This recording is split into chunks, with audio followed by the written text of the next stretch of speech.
Et donc cette semaine, nous allons aborder la question de l'Union européenne à travers deux thématiques très différentes. Je vais me concentrer rapidement, commencer pour essayer de respecter à peu près le temps.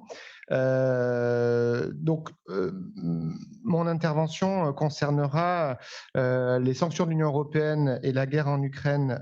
Quel mécanisme donc, un thème qui change un petit peu par rapport à ce qui avait été annoncé, tout simplement parce que pour traiter de la question de la solidarité, il faut avant tout bien maîtriser ce que c'est une sanction en droit international.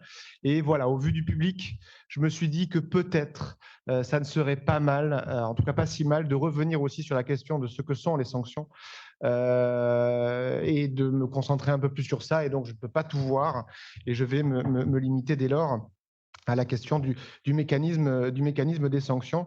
Je pense que ça sera utile au moins pour une partie d'entre vous parce qu'il y a quand même pas mal de subtilités. Donc les sanctions de l'Union et la guerre en Ukraine, quel mécanisme? Et donc on va aller voir du point de vue juridique. Alors pour bien comprendre ce que sont les sanctions, il faut revenir longtemps en arrière, il faut revenir au Moyen Âge. Et à la justice privée. La justice privée, l'idée, alors je ne suis pas médiéviste, mais l'idée grossièrement, c'est, voilà, comme vous le voyez, une petite bataille. Et donc là, c'est l'idée qu'un seigneur, par exemple, le duché d'Aquitaine, comté de Toulouse, un seigneur va estimer que ses droits ont été violés par le seigneur d'à côté.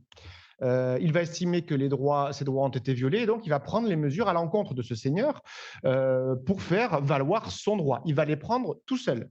Donc en anglais, là, c'est enforcement, c'est vraiment cette idée-là. Il va mettre en œuvre, prendre des mesures pour faire valoir ce qu'il estime être son droit et ce qu'il va estimer, lui, tout seul, subjectivement, que ses droits ont été violés par le seigneur d'à côté. Et donc, vous voyez rapidement que par rapport à nos sociétés contemporaines aujourd'hui, le problème essentiel réside dans le fait que vous n'avez pas, à ce moment-là, à cette époque-là, l'idée d'une justice collective, du sens d'un intérêt général, où vous allez vous adresser à un juge, par exemple, un juge de votre État, qui va régler votre désaccord, qui va régler le différend entre les deux seigneurs. Il n'y a pas ça, il n'y a pas un tiers impartial qui serait un juge, le juge de l'État. Et donc ça, c'est le signe d'un ordre social inachevé. Et c'est ce fonctionnement, ce mode de fonctionnement que l'on retrouve dans l'ordre juridique international où on va avoir des égaux AUX, des États, des sujets de droit international qui sont égaux. Et vous n'allez pas avoir un juge international qui aura le monopole pour pouvoir régler ce désaccord entre seigneuries, entre États, entre sujets de droit international. Donc, ça, c'est pour vous expliquer un petit peu comment fonctionne cette justice privée, et c'est ce que l'on va retrouver au sein des sanctions. Alors, les sanctions, justement, de quoi parle-t-on? On a trois termes que l'on utilise et que je vais un petit peu distinguer et puis que je vais essayer d'affiner au fil de mon propos. Sanctions, vous le voyez, mesures restrictives, contre-mesures. Alors, sanction, c'est le terme courant, le terme grand public, celui que j'ai utilisé, qu'on utilise couramment, mais c'est le terme le moins correct. C'est le terme le moins correct parce que dans l'idée de sanction, il y a deux choses. Il y a un côté judéo-chrétien, on sanctionne celui qui a commis une faute, la culpa, on va sanctionner. Et puis, il y a aussi une idée d'autorité. Qui c'est qui sanctionne? C'est celui qui a une autorité sur une autre personne. Encore une fois, ça va un petit peu à l'encontre de cette logique du droit international où vous êtes en face de sujets égaux. Si on est égaux, on n'a pas d'autorité sur l'autre. Donc, sur le plan sémantique, ce terme, c'est celui probablement qui convient le moins bien. Les deux autres conviennent mieux. Soit on parle de mesures restrictives, soit on parle de contre-mesures, avec l'idée que, et vous le voyez dans les termes, que contre-mesure constitue une réaction. Et c'est ce qu'il y a de plus correct, puisque dans l'idée, le côté le plus correct des contre-mesures sont des mesures de réaction à, eh bien, comme pour notre justice privée, à une violation de notre propre droit. Donc, première petite distinction. Ça n'est pas fini. Lorsque l'on parle de sanctions contre-mesures ou mesures restrictives, à la rigueur, peu importe, pour simplifier, il y a encore d'autres distinctions. Et celles-ci sont juridiquement, enfin en tout cas en sens important, et ont des conséquences qui sont très différentes. Vous le voyez, je vous ai mis rétorsion, représailles entre parenthèses militaires et contre-mesure. ou mesures restrictives si vous voulez. Les rétorsions, ce sont des mesures qui sont en elles-mêmes licites du point de vue du droit international. On va dire per se, en elles-mêmes, hein, formule latine, rappel d'un ambassadeur. Il n'y a aucune règle du droit international qui vous interdit de rappeler votre ambassadeur. Interdiction de donner des visas, sauf si vous avez un accord par lequel vous êtes obligé de donner des visas à telle personne. Bon, nommément, ça n'existe pas. Cette mesure-là est une mesure de rétorsion.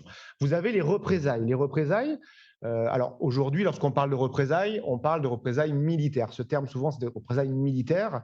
Là, c'est exactement l'inverse. C'est-à-dire que ces mesures sont en elles-mêmes illicites du point de vue du droit international. On est, dans le cadre des représailles, au-delà de la légitime défense, puisque la légitime défense doit être proportionnée. Elle peut se faire avec ou sans l'aval du Conseil de sécurité des Nations Unies, mais dans tous les cas, les mesures de représailles sont en elles-mêmes disproportionnées, et parce qu'elles sont disproportionnées, elles violent le droit international. La légitime défense doit être proportionnée. Et puis vous avez les contre-mesures, les mesures restrictives, qui, elles, vous voyez, ce n'est pas quelque chose de nouveau, hein. Je vous ai pris une définition de l'Institut du droit international de 1934. Donc, ce n'est pas du tout nouveau. Alors, qu'est-ce que nous disait à l'époque l'Institut du droit international? Eh bien, que ces contre-mesures sont quoi? Des mesures de contrainte dérogatoires aux règles ordinaires du droit des gens, le droit international, décidées et prises par un État et ayant pour but d'imposer à celui-ci, par pression exercée, au moyen d'un dommage, le retour à la légalité. Donc, vous le voyez, vous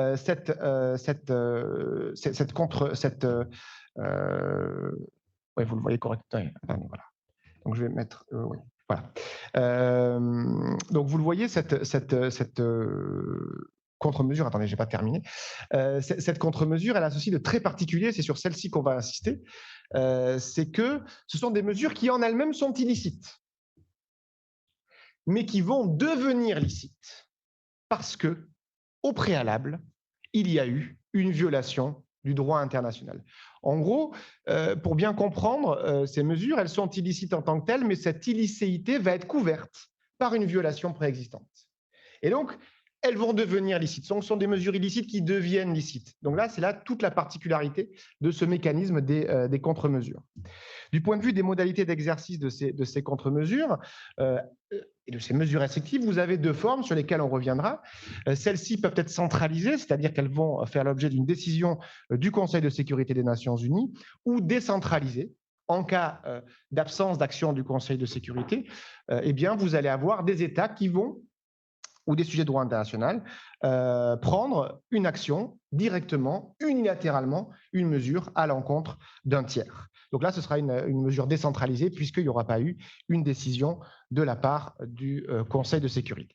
Alors, pour aller très rapidement sur l'histoire de ces mesures restrictives, elles ont, ces 30 dernières années, beaucoup évolué. Traditionnellement, pendant longtemps, ces mesures restrictives étaient constituées par des embargos. On va adopter un embargo et on va utiliser quoi? Au final, on va utiliser l'outil douanier. Un embargo, point. C'est simple, c'est un peu simpliste et la difficulté avec ces mesures, c'est qu'il n'y avait pas de distinction entre ceux qui étaient visés, à savoir les membres du gouvernement, les hautes autorités d'un pays en question, et la population, et les deux, en quelque sorte, étaient victimes, alors que quand vous êtes dans un régime autoritaire, la population n'a pas véritablement, ou très difficilement, à moins d'une révolte, les moyens de faire changer des décisions de la part de son gouvernement. Donc, dans les années 90, on a développé les sanctions intelligentes, les smart sanctions, après cette prise de conscience du caractère contre-productif des sanctions qui sont un peu générales. Et puis aussi, j'y reviendrai, en prenant conscience que l'outil douanier, il est utile lorsque, en face de vous, vous avez un État. Mais si ce n'est pas un État, vous allez faire quoi? Vous allez sanctionner comment l'outil douanier? Ça suppose un commerce licite, un contrôle. Là, vous ne pouvez pas. Donc, on va utiliser ces smart sanctions, c'est-à-dire qu'on va geler des avoirs à des personnes, à l'égard de personnes physiques ou morales. On va élargir progressivement le motif des sanctions. Le motif des sanctions, pendant longtemps, ça a été uniquement les menaces à la stabilité ou à la paix internationale, les actes militaires, les violations d'intégrité territoriale, etc. Ces actes-là, hein, qui relèvent de la sécurité internationale, eh bien, c'était ceci qui était surtout visé.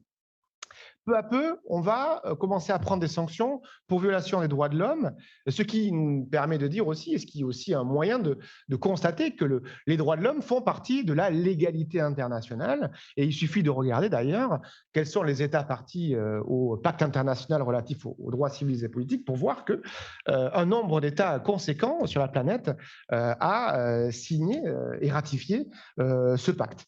Alors, se pose aussi l'autre question, qui est celle du double standard, hein, puisqu'on va sanctionner peut-être plus certains États que d'autres, alors que les violations des droits de l'homme sont parfois similaires, voire plus graves dans d'autres cas.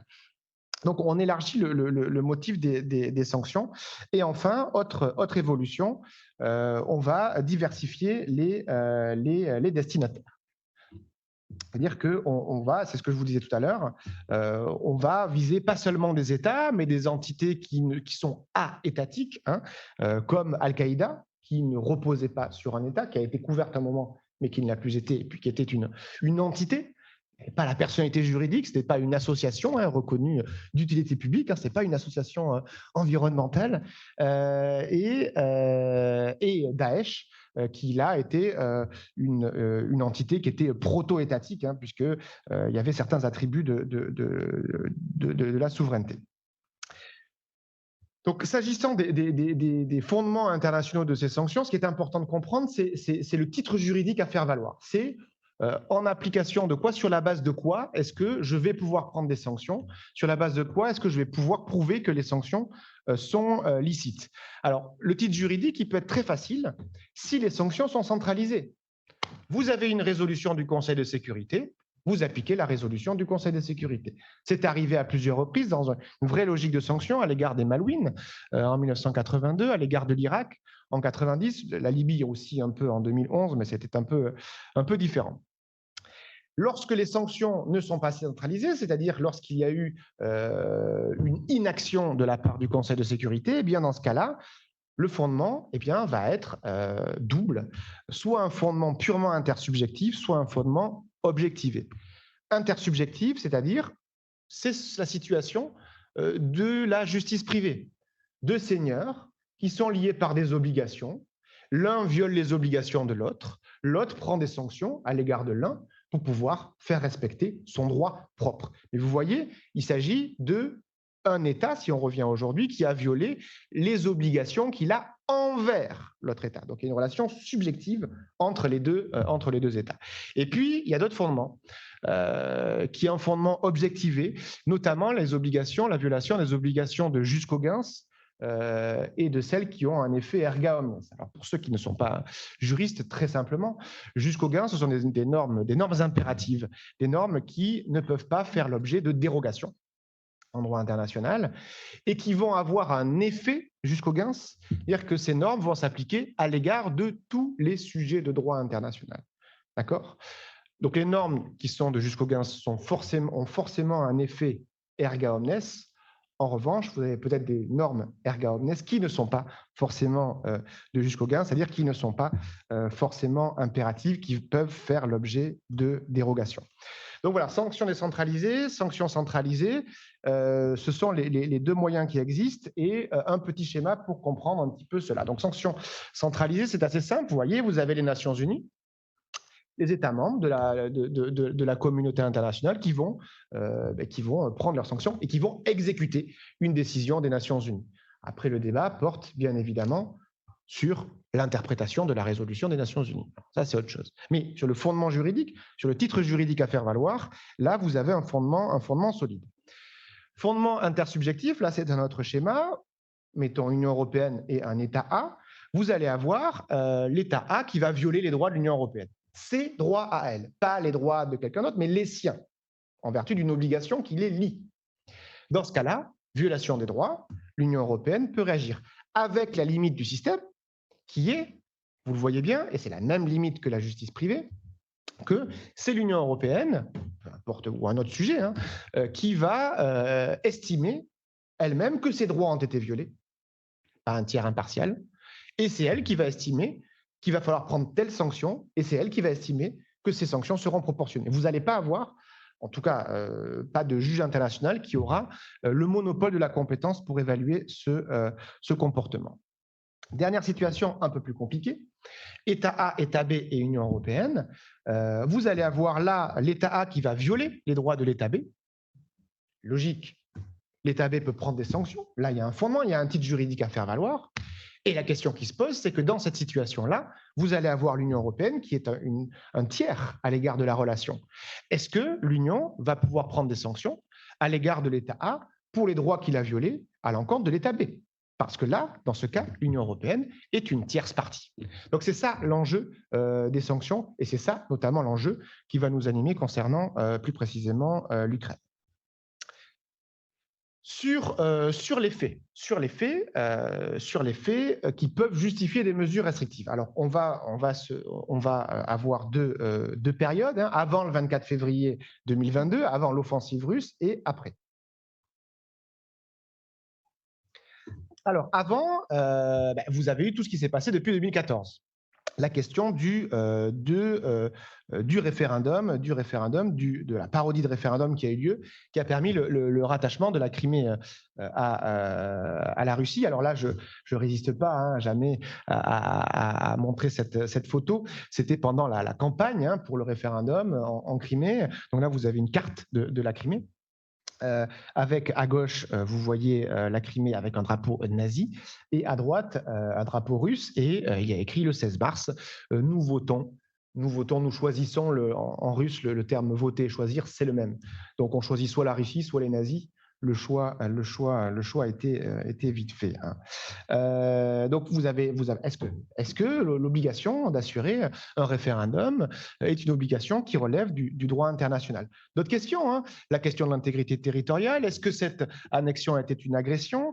Bon, voilà les faits. Là, je me limite à l'exposition des faits. Après le 24 février 2022, à quelles obligations on peut faire référence? L'obligation de non-reconnaissance de situation créée par la force. Lors du débat présidentiel, Emmanuel Macron a évoqué, hein, cette obligation, la question de l'interdiction de reconnaître des situations qui ont été créées par la force. Donc, ce sont des questions qui ont lieu. Même cette obligation précise de droit international a été débattue, hein, lors du débat présidentiel, bien plus que des questions de sombre droit administratif, d'autorisation, d'occupation du domaine public, hein. On parlait de choses un peu plus importantes. C'était une petite blague. Agression, est-ce que c'est une agression? Autre motif. Donc si on continue, pardon, j'ai oublié de vous dire, pas de sanctions centralisées puisque vous avez eu un veto russe, hein, le 25 février, pas de sanctions centralisées et donc pas d'action de la part du Conseil de sécurité. Donc il nous reste que les sanctions décentralisées. Sur le plan des fondements intersubjectifs, je fais que les signaler. Ils sont partiels. Et en fait, il faut se distinguer la situation avant le Brexit ou après le Brexit.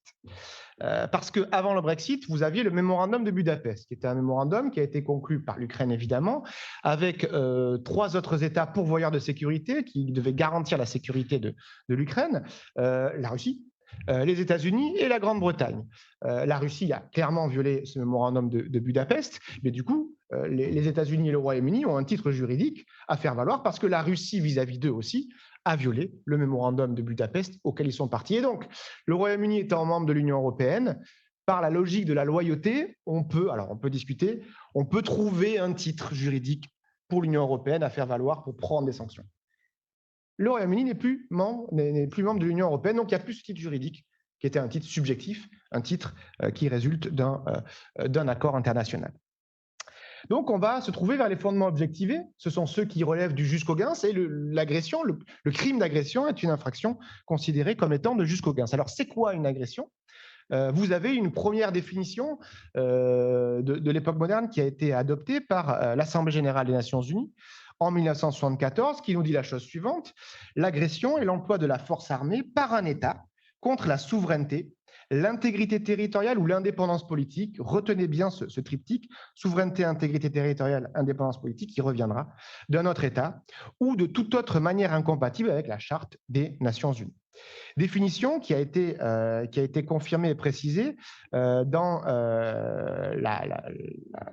le statut de Rome, hein, de la CPI, révisé, donc il n'est pas obligatoire pour tout le monde. On l'a vu ça la semaine dernière avec Anne-Marie Tournepiche.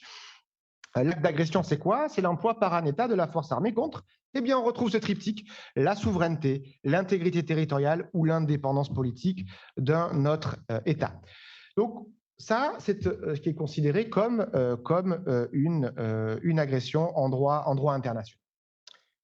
Maintenant, si on se penche vers l'Union européenne et ce qu'elle a décidé, les bases juridiques de son action, hein, les actes qu'elle a adoptés, on en a 5, 4 anciens plus un nouveau. Alors, il faut savoir que vous avez à chaque fois 2 actes qui sont adoptés, hein, une décision qui relève de la politique étrangère et de sécurité commune et un règlement. La division est pas complètement artificielle, mais ils sont adoptés le même jour, dans la même logique, avec, lorsque ça concerne des politiques communes de l'Union, c'est plutôt le règlement qui développe, mais c'est aussi prévu dans la décision. Bref, c'est jamais très simple, je trouve, d'accès. Il faudrait un jour changer cette façon de faire, parce que ça rend la lecture un peu plus compliquée, mais bref, vous avez ces 4 décisions qui datent de 2014 et qui sont mises à jour. On entend, vous entendez parler, 4e paquet de sanctions, 5e paquet de sanctions, etc. Eh bien, c'est une mise à jour de ces décisions. Donc, la première sanction, 5 mars 2014, là, vous voyez, c'était assez sobre au regard de la situation en Ukraine. Puis ensuite, on revoit le triptyque, eu égard aux actions compromettant ou menaçant l'intégrité territoriale, la souveraineté, l'indépendance politique. On retrouve ce triptyque, on ne dit pas qu'il y a agression, mais on le dit quand même un peu, en reprenant cette définition-là. Puis encore une autre sanction qui vise un territoire particulier, la Crimée et la base de Sébastopol, et une autre sanction en juillet qui était beaucoup plus large et qui a eu lieu à la suite du crash, hein, de l'explosion en plein vol du vol MH17 au-dessus du Donbass. Et on a rajouté simplement une base juridique nouvelle en 2022, celle qui concerne les zones de Donetsk et de Lugansk, en reprenant le régime de la Crimée à l'égard des zones de Donetsk et de Lugansk. Donc voilà les fondements juridiques de l'Union européenne. Alors refaisons notre schéma pour voir un petit peu ce qu'il en est. Donc là, vous allez avoir la Russie, l'Ukraine et l'Union européenne, ce sont les acteurs qui nous intéressent. Donc là, vous allez avoir la Russie qui va mener une offensive à l'encontre et agresser l'Ukraine, l'agression, norme de Jusqu'au-Quinze, qui a un effet à l'égard de tous. L'Ukraine, elle peut riposter, elle a pris une décision d'embargo à l'égard de tout ce qui venait de la Russie. Il y avait déjà eu de nombreuses sanctions, il ne restait plus grand-chose, mais de nouvelles mesures. Et dans ce cas-là, vous avez l'Union européenne qui est tiers à la relation. Et bien dans ce cas-là, puisque c'est une norme de Jusqu'au-Quinze, l'Union européenne dispose d'un titre juridique à faire valoir. Pourquoi? Eh bien parce que, puisque ce crime d'agression est une norme de Jusqu'au-Quinze, l'Union européenne a l'obligation d'ailleurs de prendre des mesures pour faire cesser l'illicéité. Et je considère que puisque c'est une norme de Jusqu'au-Quinze qui a un effet à l'égard de tous, eh bien la Russie a l'obligation à l'égard de tous les États de la communauté internationale de ne pas commettre d'actes d'agression. Et donc, les autres sujets de la communauté internationale ont le droit de s'attendre à ce que la Russie ne commette pas d'acte d'agression. Dès lors que la Russie commet un acte d'agression, elle viole les obligations qu'elle a à l'égard de tous les acteurs de la communauté internationale de ne pas commettre d'acte d'agression. Et donc, vous avez un titre juridique qui va fonder la décision de sanction et la possibilité d'adopter des mesures restrictives. Voilà ce que je voulais vous dire sur le mécanisme des sanctions et la façon dont ça fonctionne. Donc, c'est une question qui est technique, qui est toujours difficile à évaluer parce que vous n'avez que rarement des juges de droit international qui vont se prononcer. Il y en a quelques-uns, on va y revenir, mais très partiellement. Juste, je voudrais signaler pour terminer cette présentation quelques petits points à débattre et dans tous les cas dont on pourra discuter.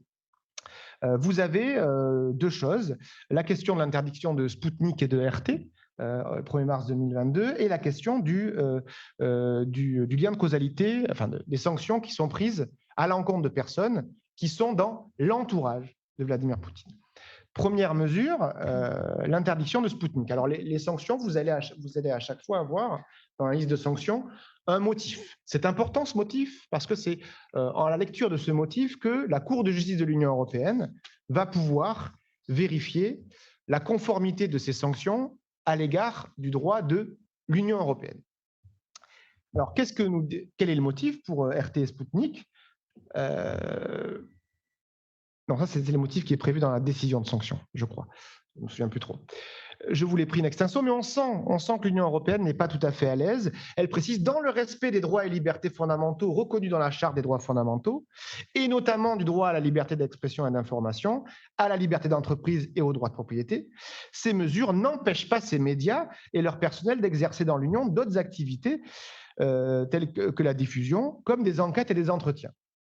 C'est-à-dire qu'on ne leur interdit pas leur travail d'enquêter et de mener des entretiens, on leur interdit simplement de les diffuser. Alors quand vous êtes un média, le principe c'est de diffuser. Hein. C'est un peu compliqué de mener des entretiens pour le plaisir. Hein. Donc c'est une mesure qui est lourde, hein, puisque là c'est une interdiction pure et simple. Alors vous pouvez avoir des raisons stratégiques, politiques, hein, que je peux tout à fait comprendre, mais sur le plan du droit, les choses peuvent être un peu plus compliquées. On verra l'issue contentieuse de cela dans la dernière diapo qui arrivera rapidement. Question du lien de causalité. Là, je vais vous mettre deux extraits. Voilà, là, je m'en souviens, j'ai extrait les motifs des sanctions. L'un qui vise Rothenberg, dont une Arkady de son prénom, prise en 2014, et une autre, on verra, de Roman Abramovich, qui vient d'être sanctionné. Rothenberg, 2014, voici la justification. Le 30 janvier 2015, le Premier ministre Dimitri Medvedev a signé un décret attribuant à la société Stroi-Gaz-Montage, propriété de M. Rothenberg, un marché public en vue de la construction du pont du détroit de Kerch, donc, qui est entre la Russie et la Crimée, et Crimée annexée également. En d'autres termes, il construit ce pont, sa société va construire ce pont, et donc elle va contribuer à renforcer matériellement le rattachement, l'annexion donc de cette Crimée à la Russie. Donc là, vous avez un motif précis, d'accord? Il est clair. Alors, Roman Abramovich, vous allez voir déjà, c'est plus verbeux. Et donc, c'est un peu moins clair. Roman Abramovich est un oligarque russe qui entretient des liens étroits et de longue date avec Vladimir Poutine. C'est logique, c'est un oligarque. Si vous êtes oligarque, vous avez des liens avec Vladimir Poutine. Il a bénéficié d'un accès privilégié au président. Oui, c'est un oligarque et conserve de très bonnes relations avec lui. Ce lien avec le dirigeant russe l'a aidé à maintenir une richesse qui est considérable. C'est vrai, il a même Chelsea. Il est un des principaux actionnaires du groupe sidérurgique Evraz, qui est l'un des plus grands contribuables de Russie. Et oui, c'est un oligarque, il a de grosses entreprises, il paye beaucoup d'impôts. Il tire donc un avantage des décideurs russes responsables de l'annexion de la Crimée ou de la déstabilisation de l'Ukraine. Il fait également partie des hommes d'affaires russes influents. Oui, vous l'avez dit, c'est un oligarque dans les secteurs économiques qui constituent des sources substantielles de revenus, on l'a déjà dit, puisqu'il paye beaucoup d'impôts, de la Fédération de Russie, qui est responsable de l'annexion, etc. Vous voyez, le lien, il est beaucoup plus distendu. Là, il est beaucoup plus distendu. Donc, on pourrait se dire que, hein, en tant qu'avocat, là, ça se plaide. Hein, là, ça se plaide pour pouvoir essayer de faire annuler la décision de sanction devant la Cour de justice. Alors oui, mais non. Et j'en terminerai là. À mon avis, il y a face à la Cour de justice un zéro risque de contentieux pour l'Union européenne. Parce que généralement, la Cour de justice n'a jamais vraiment annulé les sanctions qui ont été prises. Elle va les annuler, mais pour l'avenir. Et donc, elle va laisser le temps aux institutions européennes de modifier cette petite motivation et qui fait qu'après, ça ira. Et d'ailleurs, si on regarde la décision, l'ordonnance qui était rendue par le tribunal lors de la requête de RT France, qui demandait des mesures conservatoires, mesures provisoires, la décision, qu'est-ce qu'on dit le tribunal? D'abord que le recours a été très mal préparé. Je vous le cite quand même, parce qu'il y a des longs passages sur la mauvaise préparation du recours. Je plains l'avocat. La requérante s'abstient d'exposer sa situation financière et de fournir, dans la demande en référé, la moindre donnée, notamment chiffrée, qui permettrait d'apprécier le caractère grave et irréparable de son préjudice financier. Donc l'avocat n'a rien pu obtenir en gros hein, de RT France qui lui a dit défends-moi, débrouille-toi. Voilà. Et puis surtout, ce qui est d'intéressant, c'est qu'il ne détaille pas trop sa position sur la liberté d'expression. Alors c'est que des mesures provisoires, on verra au fond, mais le signe c'est qu'il n'y aura sans doute pas de difficulté à mon sens de ce point de vue-là. Le juge va valider, compte tenu de l'enjeu aussi. L'autre question qui se posera sans doute, c'est celle, on entend parler parfois, pour prendre plus de sanctions, celle non pas d'un gel d'avoirs, hein, ou les avoirs simplement gelés, immobilisés, il n'y a pas de perte de droit de propriété, mais à une saisie des avoirs, et notamment les avoirs de la banque russe, qui bénéficient de l'immunité. Hein. C'est ça où je vous disais au début, hein, l'Union européenne viole la règle de l'immunité de la Russie en gelant les avoirs de la Banque centrale russe. Elle viole le droit international, mais cette violation est couverte par une illicéité préexistante, à savoir l'agression. Bon, là, si on saisit, ça équivaut à une expropriation, il faut une compensation, hein, il faut une procédure judiciaire et une compensation. Et ça pose plusieurs difficultés du point de vue de la compatibilité de cette décision avec soit la CEDH, soit les traités bilatéraux qui ont été conclus par les États membres. A priori, ça paraît difficilement compatible, en particulier avec la CEDH, puisque là, vous avez un juge qui est bien connu, celui de la CEDH. Maintenant, si jamais il y a des choses comme ça qui se produisent, on ne sait pas hein, ce qui peut arriver. C'est tellement imprévisible ce qui se passe qu'il faut tout envisager. Si jamais il y a une saisie qui s'opère, je crois qu'il faut tout de même pas sous-estimer l'inventivité des juges, et notamment l'inventivité des juges de la CEDH pour essayer de couvrir, alors je ne sais pas trop comment, mais on verra bien, ces violations si jamais les États membres de l'Union européenne ou l'Union européenne elle-même allaient plus loin qu'un simple gel des avoirs. Donc voilà ce que je vais vous dire sur les sanctions, le régime général et quelques petites questions soulevées précisément dans ce cas des sanctions contre la Russie et aussi la Biélorussie, mais c'est la Russie le destinataire principal. Je vous remercie.